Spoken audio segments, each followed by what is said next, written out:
Hello दोस्तों, प्रणाम। हमारे चैनल में आप सभी का स्वागत है। एक प्रधानमंत्री जी पर मैं गीत गाने जा रही हूँ, तो मुझे उम्मीद है कि हमारी इलेक्शन गीत आप सभी को पसंद आएगी।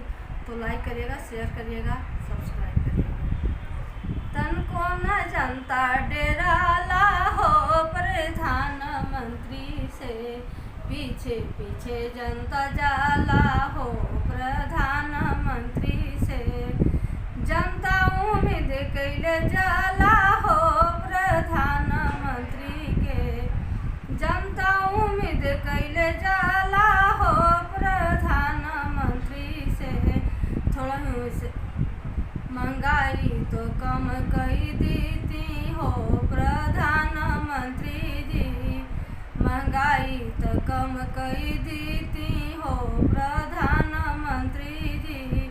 महंगाई तो कम नहीं होई हो सुनी जनता भाई जी, महंगाई तो कम नहीं होई हो सुनी जनता भाई जी।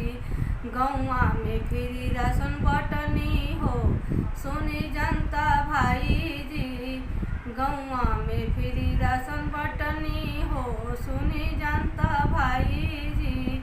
जनता उम्मीद कैले जाला हो प्रधानमंत्री से, महंगाइयो तो कम कई देती हो प्रधानमंत्री जी।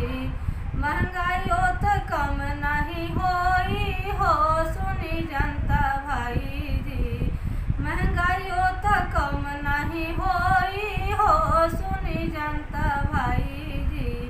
गौवा में फ्री सिलेंडर बटनी हो सुनी जनता भाई जी, गौवा में फ्री सिलेंडर बटनी हो सुनी जनता भाई जी।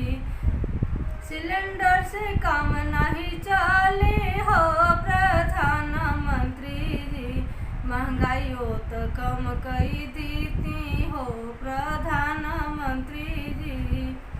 महंगाइयों तो कम नहीं होई हो प्रधानमंत्री जी,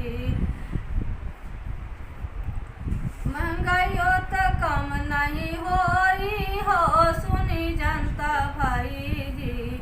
गौवा में रोड बनवानी हो सुनी जनता भाई जी, गौवा में रोड बनवानी हो सुनी जनता भाई जी।